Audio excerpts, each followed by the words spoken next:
It's an ordinary morning and you walk into your usual supermarket, but something's off today. The shelves are barren. No bread, no milk, no eggs.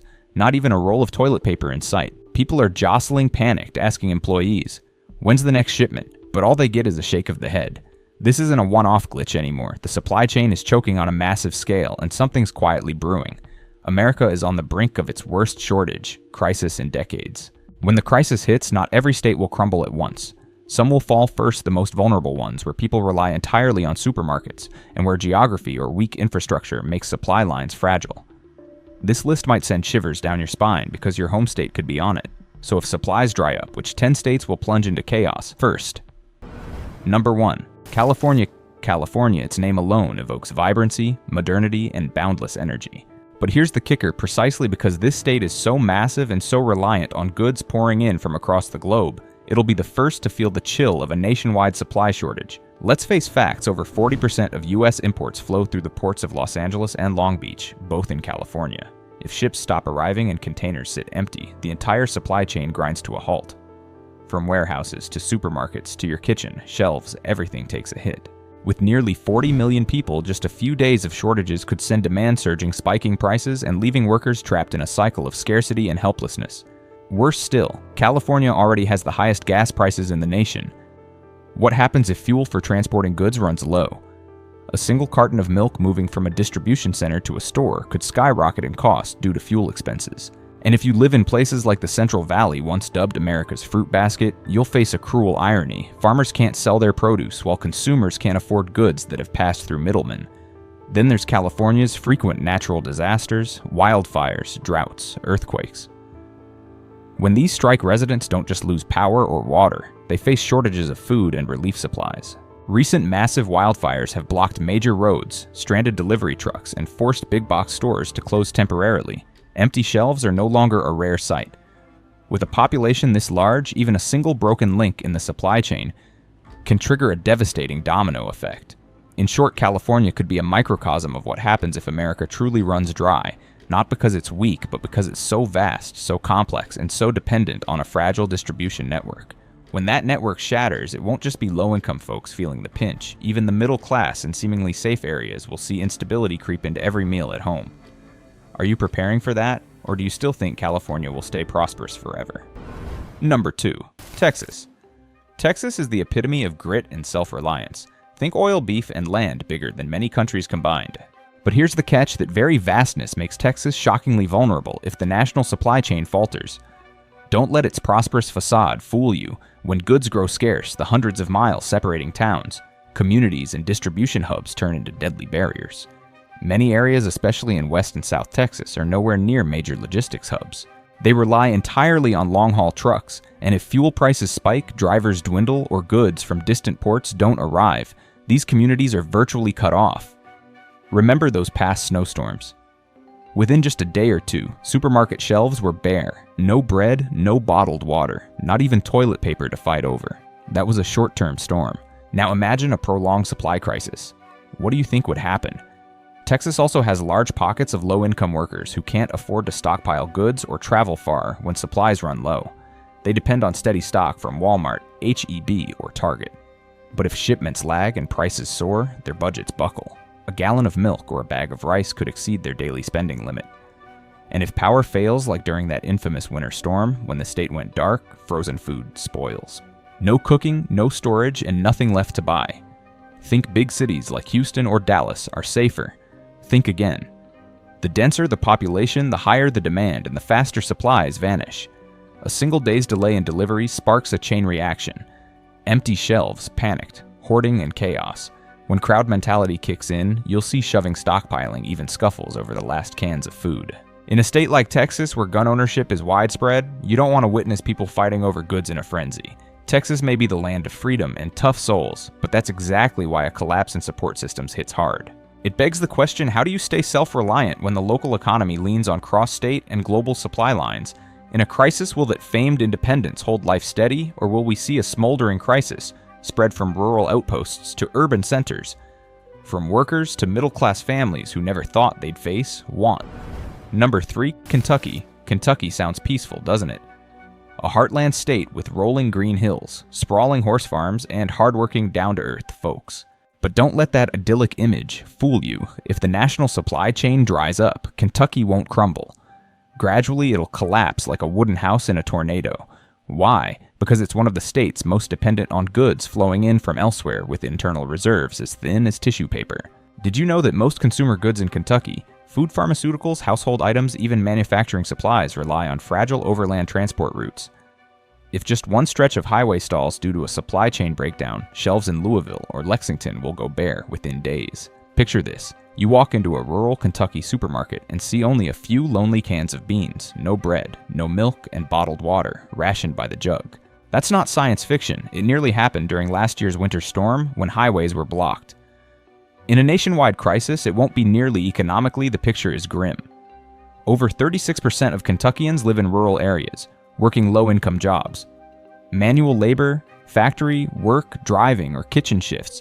They don't have credit cards to stockpile goods, cars to drive far for supplies or savings, to weather price surges. When beef jumps 40%, chicken doubles, and gas prices soar, these are the folks skipping dinner not for a diet, but because there's nothing left to eat. Notice something else. Kentucky hosts major distribution hubs like Amazon and UPS facilities in Louisville. That might seem like a strength, but it's actually an Achilles heel. When the supply chain snaps, these hubs become bottlenecks. Thousands lose jobs with a single curt notice. And when they're unemployed, the local economy spirals, incomes tank, spending halts. Small shops shutter and hospitals overflow as people can't afford basic healthcare. Kentucky isn't loud or flashy like California or Texas, but that's exactly why when chaos hits, it's one of the most overlooked states and one of the most likely to slip into a quiet crisis. Not with gunfire or protests, but with the heavy silence of people standing before empty shelves, eyes filled with dread, wondering what they'll cook for their kids tonight. Number 4, Mississippi. Is it an exaggeration to call Mississippi primed to collapse? Not at all. Take a close look at this state's socioeconomic landscape, and you'll see something chilling. Mississippi is like a house with a rotted foundation, just waiting for a gust to bring it down. And if a nationwide supply crisis hits, that gust won't need to be strong. This is the state with the highest poverty rate in the U.S. for years running. According to the U.S. Census Bureau in 2024, over 18.7% of Mississippi's population lives below the poverty line. Nearly 1 in 5 people were already counting pennies before inflation became a buzzword. So when goods grow scarce and prices surge, who do you think will buckle first? The answer's obvious, isn't it? Mississippi is also home to communities heavily reliant on federal aid programs like SNAP, food stamps, Medicaid, and winter heating assistance. When goods stop flowing steadily and supermarkets dwindle to a handful of items, families who depend on affordable grocery runs will start tightening their belts. It won't be long before they're forced to choose between eating less or borrowing at predatory interest rates from shady lenders popping up like weeds. What about healthcare? Did you know Mississippi has seen some of the highest numbers of rural hospital closures in the past 5 years? It's not just a shortage of doctors, it's a lack of funds to keep facilities running. So when medical equipment, medications, and healthcare supplies stop arriving on time, how will people here get treatment? With prayers. Some might assume Mississippi's rural nature means self-sufficiency, but the reality is that nearly 70% of its population lives in small towns and satellite cities, where farmers' markets are a thing of the past, and people rely on supply chains from Texas, Tennessee, and Georgia. When those trucks stop rolling, no major reserve can sustain hundreds of thousands of people. Empty shelves won't just be a rare sight, they'll become the new normal. If you think aid will reach Mississippians faster than others, think again. In a nationwide shortage, states with denser populations and bigger economic clout will get priority. Mississippi. It might have to wait its turn if there's anything left to distribute. Number 5, Louisiana. If there's a state that's no stranger to crisis, Louisiana tops the list. But familiarity doesn't mean resilience. When a nationwide supply shortage hits, Louisiana won't just wobble, it could sink to the bottom. Both literally and figuratively. Sounds dramatic. Hear me out. What makes Louisiana so precarious in a goods shortage isn't just poverty, it's instability and dependence. After every hurricane or flood, Louisianans are used to collapsed homes, flooded roads, and empty supermarkets. But what many don't realize is that those shocks never lasted more than a few weeks. Relief trucks rolled in from other states and federal aid eventually arrived. This time, it's different. If the entire system collapses, who's coming to save Louisiana? Sure, the state has ports, but you can't eat containers or live off oil tankers. Most of the food, water, medications, and essentials, especially for communities along the Mississippi River, black neighborhoods, and the poor in New Orleans, rely on overland supply chains from distribution hubs in Texas and Mississippi. If those lifelines snap, Louisiana becomes an abandoned island. Then there's the poverty factor. Louisiana has the fourth highest poverty rate in the U.S., with over 17.6% of its population living below the poverty line in 2024. These are people who already can't afford market-priced goods, so when prices skyrocket and supplies dwindle, how many of them can rush out to stockpile for their families? Or will they be left waiting for free handouts, that is, if those don't run dry first? Here's what's even scarier, the feeling of being forgotten. Louisianans know it well. They lived through Hurricane Katrina in 2005 and saw the government's agonizingly slow response. Many waited days without power, food, or clean water even after the storm passed. Now, if the national logistics system falls into disarray, do you think they'll be a priority for aid, or will they once again be pushed to the margins? And don't forget, this is one of the most climate-vulnerable regions in the country. If a supply crisis coincides with a summer superstorm or record-breaking heat, empty shelves will be the least of their worries. Far worse will be thousands of households enduring no air conditioning, no clean water, no food. With roads still flooded and local authorities overwhelmed, Louisiana doesn't need a nationwide catastrophe to collapse. A single stumble in the supply chain is enough to plunge entire communities into emergency mode. If you live there or have loved ones there, now is not the time for complacency. Number 6. Michigan. Mention Michigan and most people think of Cars Detroit, the heartbeat of American industry. But that deep tie to manufacturing is exactly why Michigan is among the states most likely to buckle if national supply chains run dry. Sounds contradictory. It is. And it's a truth being ignored. Michigan doesn't just build cars, it relies heavily on thousands of components. Electronics, raw materials shipped from around the globe through already fragile logistics networks. If the supply chain breaks, what happens to the state's economic engine? Factories grind to a halt, workers lose jobs, paychecks vanish, and then the shelves go empty. Don't forget Michigan's brutal winters where people depend on stockpiled goods, frozen food, canned goods, heating fuel, electrical equipment. If supply chains fail just before the cold season, a very real possibility, it's not just about struggling to buy food. Keeping a family warm becomes a matter of survival. Remember the blizzard in early 2022. Within days, supermarket shelves from Grand Rapids to Flint were bare people lined up in freezing weather to grab a few bottles of water or boxes of instant noodles. That was a minor event. Now imagine a nationwide shortage with every state scrambling for dwindling supplies. Where would Michigan rank on the priority list? Let's be honest, Michigan's working class is exhausted, worn down by years of layoffs, eroded benefits, and rising costs. AUS. Department of Labor report from early 2025 noted that Detroit has the 5th highest unemployment rate among major U.S. cities, with over a quarter of adults scraping by on meager aid. When inflation spikes and goods grow scarce, they'll be the first pushed out of the consumer race. Then there's the unspoken issue. Trust Michiganders, especially communities that witnessed Detroit's downfall, no longer buy the stability promised by headlines. They've seen factories shutter banks fail and neighborhoods turn to ghost towns. When people believe the system is teetering, collapse doesn't just come from empty shelves, it comes from despair. Michigan doesn't just need goods to survive, it needs to feel it hasn't been abandoned. But when delivery trucks stop, stores close, and ATMs run dry, whatever trust remains will crumble with every morning that dawns without a decent meal. Number 7. Tennessee. Behind the beautiful image of this state lies a truth that would send chills down the spine of anyone living here, if they truly understood it. Just a few weeks of disruption in the supply chain could throw the entire state into severe chaos. And no, I'm not exaggerating. What many people don't realize is that Tennessee isn't a consumer powerhouse like California, nor does it have the dense interstate logistics network that Texas boasts. On the contrary, Tennessee relies almost entirely on federal highways and major hubs like Memphis to receive essential goods. A single disruption in the rail system, interstate trucks, or even a spike in fuel prices could instantly empty grocery stores in rural areas where millions of working-class people live. Let's look at Memphis, considered the logistics capital of the United States, home to FedEx, UPS, and dozens of major distribution centers. But do you know what would happen if these hubs weren't getting enough goods from other states? If the shipments didn't make it, even a logistics city would go hungry. What's more, Tennessee is one of the states with the highest percentage of rural residents in the country. These communities don't have major supermarket chains. They rely on small shops and gas stations with grocery stores. places that are already struggling to survive as the cost of shipping increases daily. Picture a family in Appalachia an hour's drive from the nearest grocery store, now hungry with no gas, no food, and no one bringing supplies. What are they supposed to do? One thing that makes Tennessee especially vulnerable is the growing wealth gap. On one end, Nashville is expanding rapidly, fueled by money from investors and high-income immigrants. On the other end, the east and northern mountain regions remain home to poor working-class communities, dependent on food assistance or unstable day labor.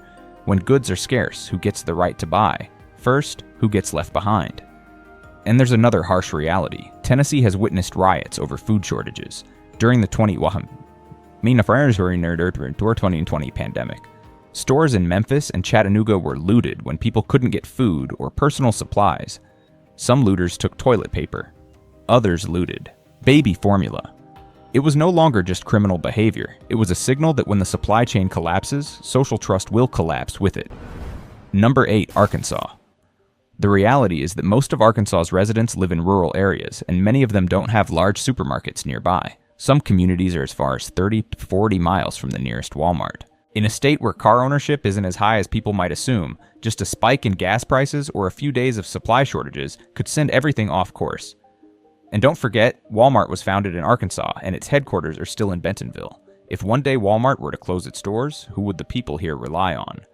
Talking about Arkansas means talking about a local economy that heavily depends on small-scale agriculture and manual labor. When the supply chain breaks down those working hourly jobs in packaging plants, warehouses, or farms, they are the first to lose their income, and when there's no money, access to food becomes even more out of reach. Especially in poor areas like the Arkansas River Valley, where the poverty rate and child hunger are some of the highest in the state, even in the nation. No goods, no survival opportunities for them. Another concerning issue is the healthcare and welfare system in Arkansas, which is already patchy and overwhelmed.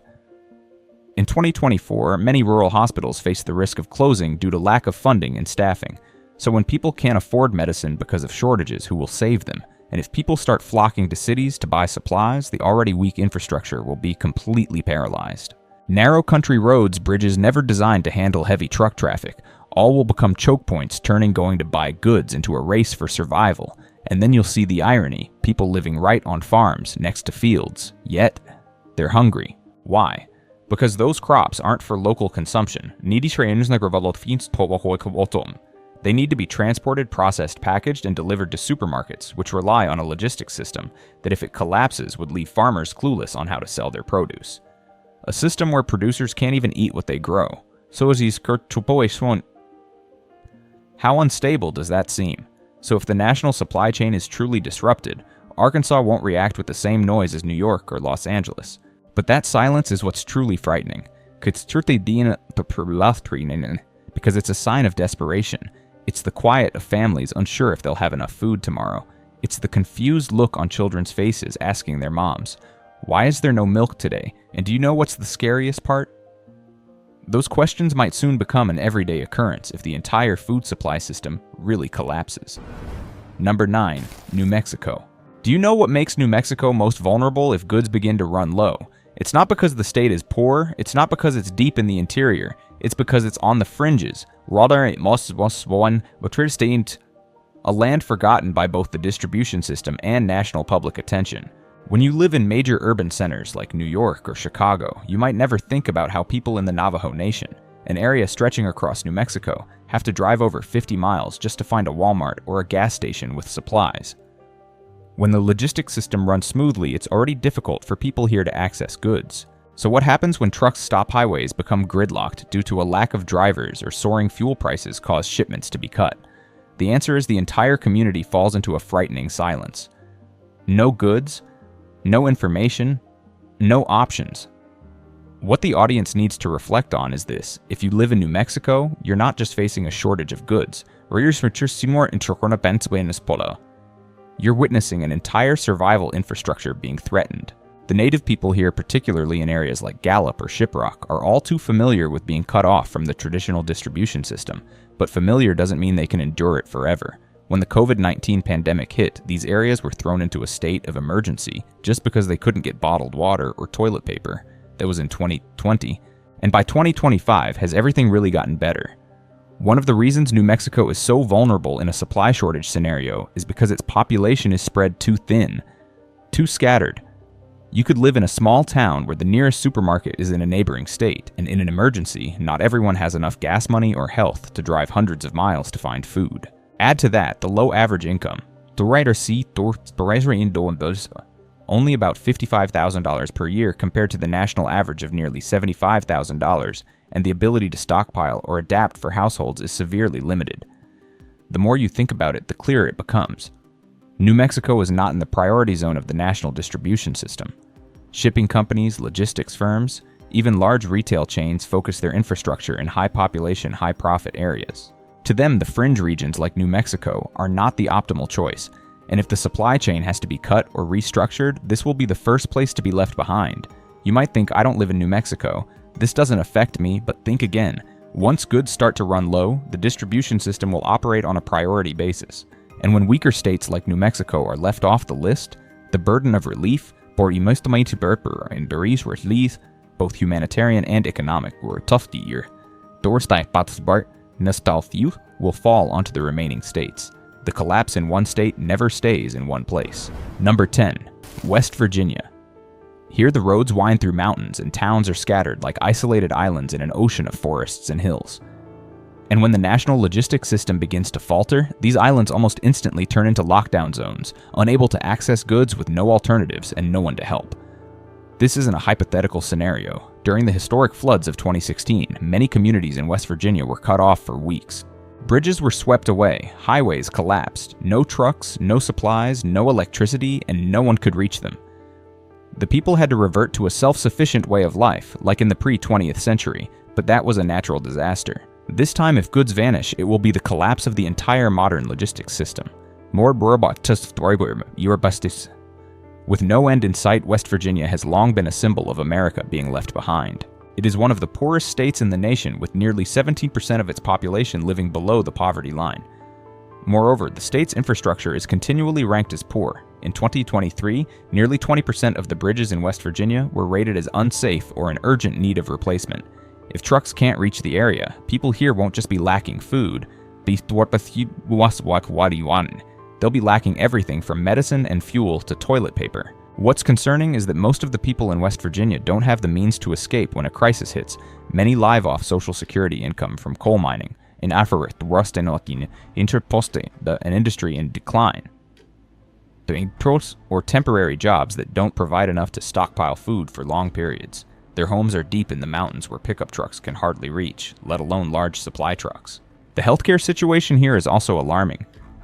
West Virginia has one of the highest rates of chronic diseases in the U.S., particularly diabetes, chronic obstructive pulmonary disease, and obesity. When medication and medical equipment are scarce, the consequences won't just be discomfort. They'll be life-threatening, and if you think the hospital system here can manage, think again. Many hospitals in West Virginia have closed in recent years due to lack of funding and staff. A widespread supply crisis would be the final fatal blow. What makes West Virginia so concerning isn't its population size or geographical location. It's the combination of poverty, isolation, and decades of underinvestment. This is a place where if just one link in the supply chain breaks, the entire state will fall into chaos with no way out. Not because the people are weak, but because the system has left them with no support. If you think the scenarios I've just described are exaggerated, take a look at what America has already gone through in just the past few years. Empty store shelves during the pandemic, gas prices skyrocketing week after week, the toilet paper shortage that seemed absurd but was all too real. When the supply chain breaks down, we won't be living in a country with 50 self-sustaining states anymore. We'll be in 50 battlefronts each with a different level of survival. And you, your family, where do you stand on that map? It's important to emphasize that this video isn't meant to spread panic. This is merely a hypothetical scenario based on publicly available data and analysis from experts in economics, transportation, and logistics. No one wants these things to happen, but being prepared has never been wrong. Which state do you think will be the first victim if goods stop flowing in? Where do you live, and do you think you have what it takes to survive if that happens? Leave a comment below to share your perspective, or simply to warn each other. If you think this content is worth spreading, hit like, share, and subscribe, because we'll continue bringing you stories you'll never hear on TV. Everything's fine until there's nothing left to buy, and when that happens, only those who are prepared will survive.